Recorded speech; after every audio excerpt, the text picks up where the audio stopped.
Welcome, everybody, to the ALF Operations Podcast, where we talk compliance, operation, and whatever else is going on in the assisted living world. Presented by ALF Boss. Welcome, everybody, to the ALF Boss Podcast. This week, I'm super excited. I have Mr. Nick Chase on the podcast with me this week. He has been very successful in opening his own facility, and he's currently working on possibly opening a second location. Nick, welcome. Good morning, Pascal. How are you doing? I am doing excellent. Listen, go ahead and talk about yourself a little bit. Let's talk about your journey and, how big is your facility, and I'll throw it to you right now.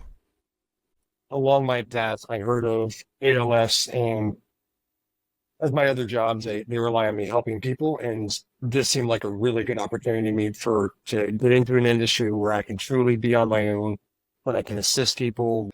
So, how big is your facility, and where's it located?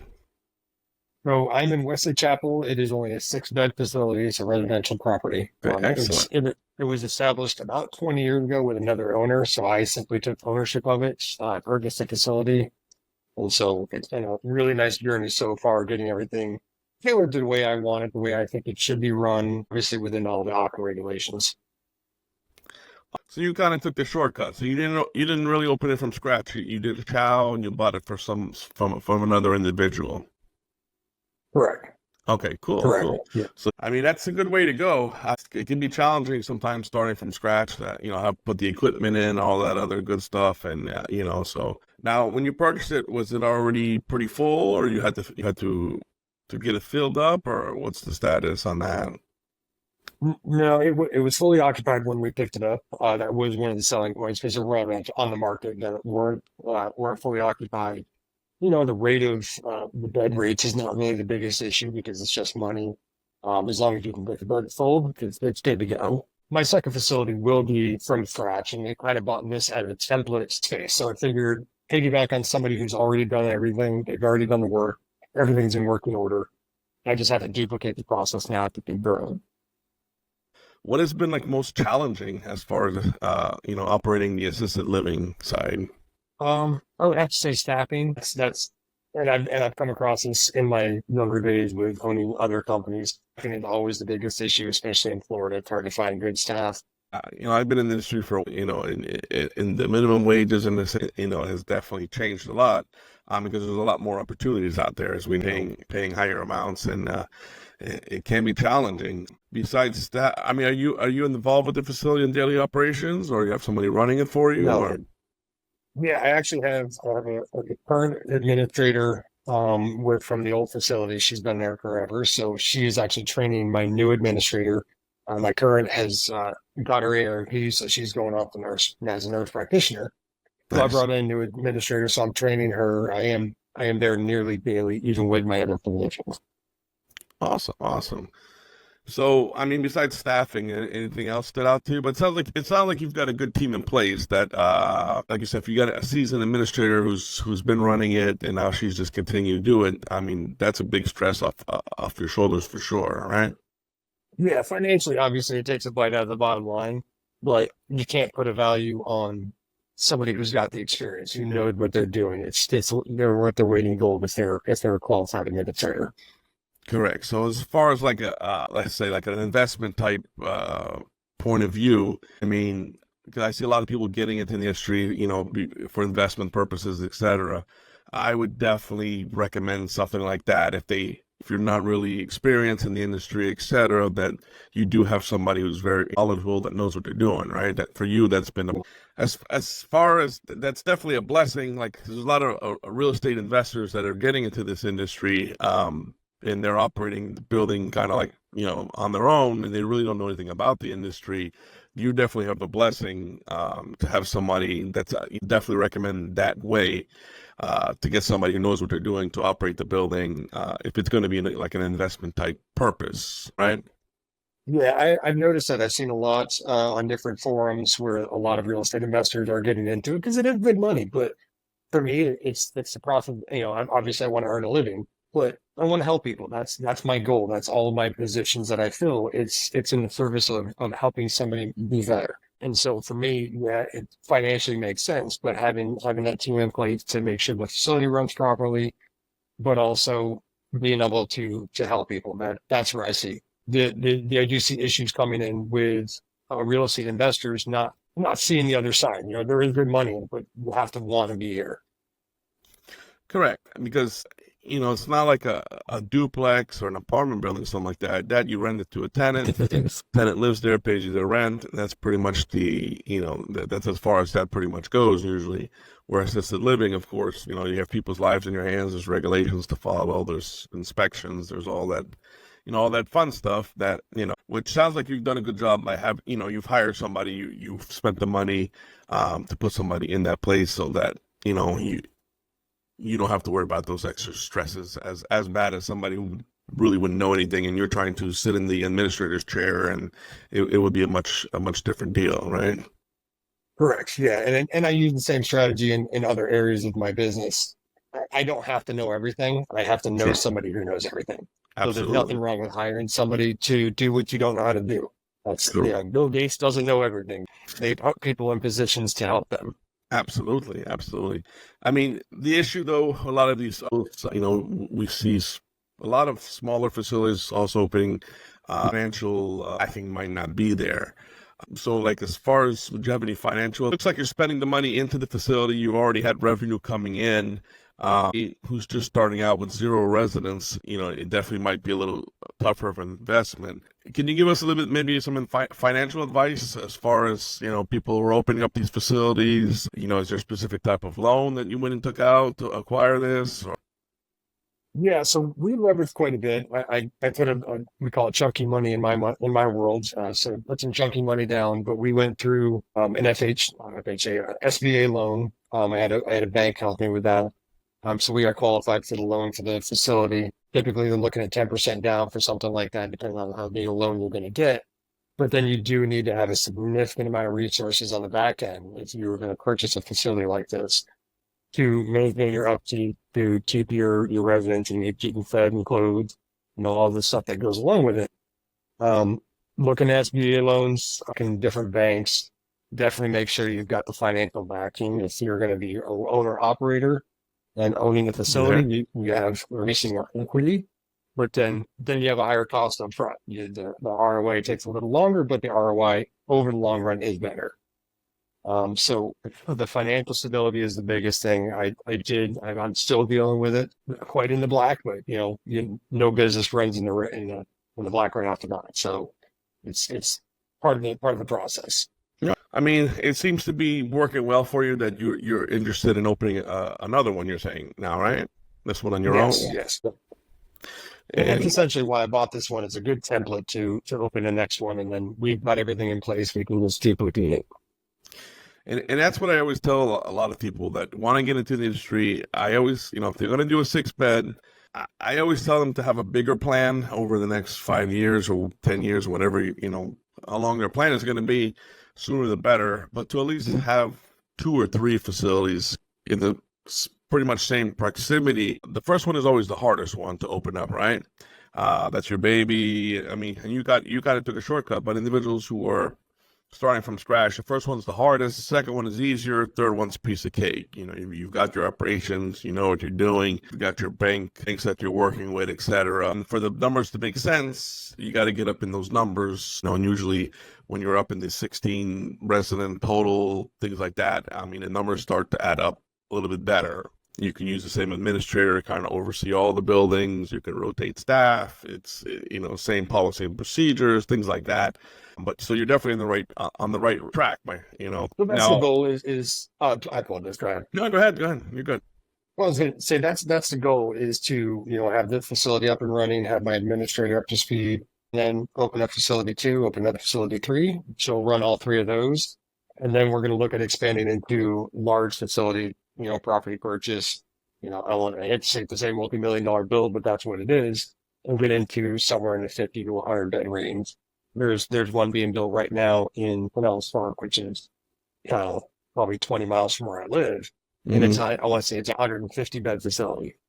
So yeah. I don't know if I'm not to that point yet, but that's where I plan on going. Listen, everybody starts somewhere. Everybody starts with one, with smaller or whatever the case may be. That's how my family got started. It was a smaller facility, and we grew to 114 beds with time. But you got to start somewhere, and you're doing a great job, and you definitely are doing it the right way. So as far as like the new facility, do you already have a property in mind? How is that? I've got my admin doing some research. We're exploring options to acquire the facility itself. Just whether it's going to be tax liens, we're going to go through and do sign a foreclosure, or we're just going to buy outright. Just whatever makes the dollars and cents make sense. Mm-hmm. But the next facility I think will be a little bit bigger.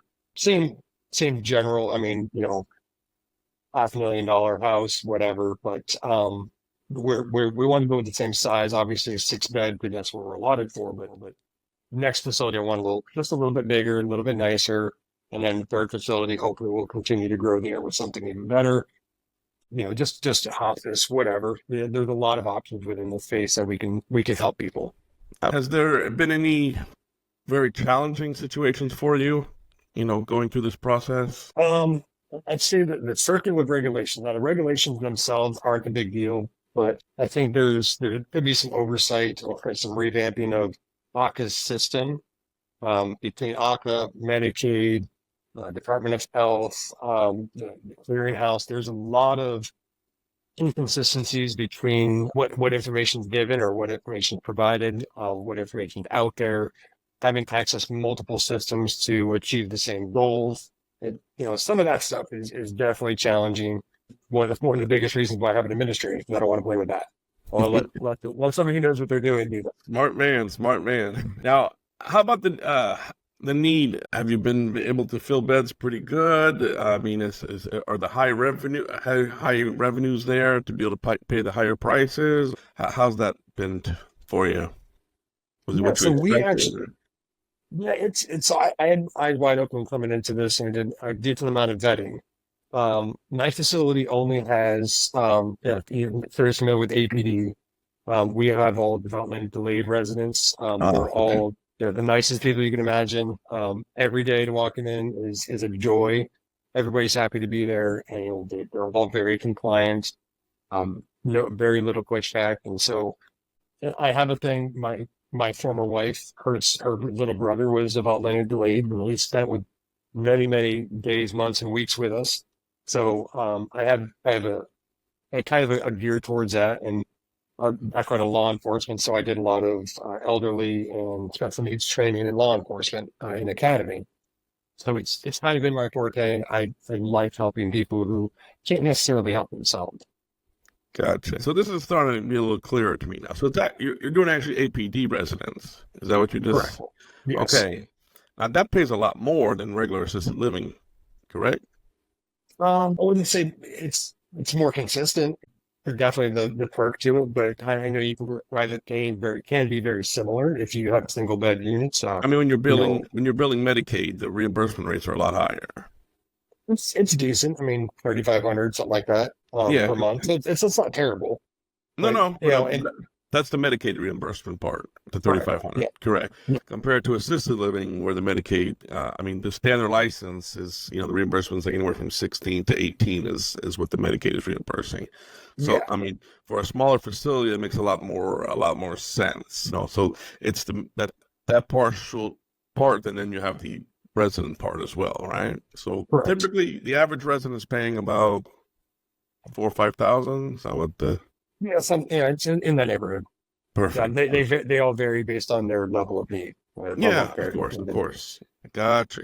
Okay, so that's makes sense now, because when you said you hired the administrator and this and that, I was kind of struggling. I was agreeing with you, but I'm like, at a regular assisted living, I mean, it's kind of tough to pay that administrator to run that 6-bed when everybody's paying around $2,000, $3,000 a month. So it makes sense, man. Yeah. Smart man. Okay. But it is expensive, but again, having the right team in place is worth the money. I'm not trying to retire off of one facility. It's just not going to No. happen. What I'm saying is, it makes more sense that you've got those higher paying residents with the Yeah. APD than the standard license of an assisted living. Gotcha. That makes more sense to me. I was like, how's this guy pulling this off here? Okay, makes I mean, sense it to me. costs a fortune, but it is. I Yeah, feel it's worth it. but it's more doable when those residents Yes, are paying those amounts. If they were correct. Yeah, paying 3,000, then it's a little tougher for you, of course. yeah, absolutely. Smart man. Now I see. Now I see where we're going. I was I'm, a, like, I'm an entrepreneur. I'm going to yeah, find a way to do no, it. you got to. But I was scratching my head over here. I'm like, okay, I'm rolling with it. But I'm like, okay.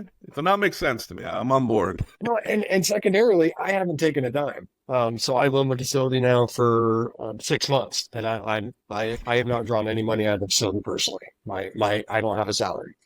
Mhm. Because I'm as a business person, business always comes first. I can live off of what I've got, and the business is to be able to run before I get taken care of. No, and Staff. you're building something up, and like you Yeah, said, once you've got the 2 and the 3, kind of like the same administrator. Of course, you'll reimburse them a little bit more, but it's not like you have to hire 3 different ones. And so yeah, then the business plan comes together, and that's what I always try to preach to individuals that that one is okay, but they're gonna need to do a lot of the work for that to make sense, unless they're really connected and can get regular standard assisted living residents to pay the 5,000, 6,000 a month, which they're yeah. out there, but it's not. No, I like to put it's not the norm as far as I mean, yeah, you need a whole house full of them to be able to make it financially viable. And correct. luckily, with APD, that's what I get. Hmm. And I do see a lot of people on your forum, owner operators. They're actually the administrator, and I can see why if you're running just private pay patients or just lower paid Medicaid, Correct. it makes sense why they have to be an owner operator. I've thought about it because when I like to keep the revenue, sure, but again, I don't know what I'm doing. I'm a business person first and foremost, Breaking so up. revert back to paying somebody to do what they know how to do. Correct. All right. So, I mean, Nick, anything on closing? People that are getting started maybe in the industry, any tips, any advice? Don't know unless you try it. There's so many famous quotes out there for fortune favors the bold, and just the answer is always no unless if you don't ask. There's just so many. It's if you want to do this, if you think you're cut out for it, if you have a passion for helping people, this is a good industry to be in. It's just it takes a little bit of work and a good chunk of money, but it is rewarding and it's needed. Absolutely correct, and that's the key thing. Even you're not hands on as much, but it's still not easy. I just like to make people understand because a lot of people want to get into stuff and they think there's nothing in life that's easy, right? I don't care if you're opening a restaurant, you're buying whatever. There's nothing easy. If you want If something it's easy, easy. it's not worth doing. Yeah, if you want something easy, take your cash, put it in the bank, get your 1 point something percent. They're going to give you whatever return, and that's easy, right? So anything Yeah. worth doing needs work, just needs to be determined. I always tell people. And Nick, man, you've been awesome. Congratulations. Keep up the great work, and I look forward to seeing those next facilities open up. Thanks, Pascal. Definitely. And yeah, we'll keep you in the loop. I know you want to come up and hang out with us someday. So Yeah, I'm love definitely to have going you up up there. in And there. actually, Up I'm in our going to area. visit, and we'll grab a beer or something up there, my friend. Absolutely. All All right. right. Thanks for having me on, Pascal. Thanks, buddy. Take All right. care. Bye bye.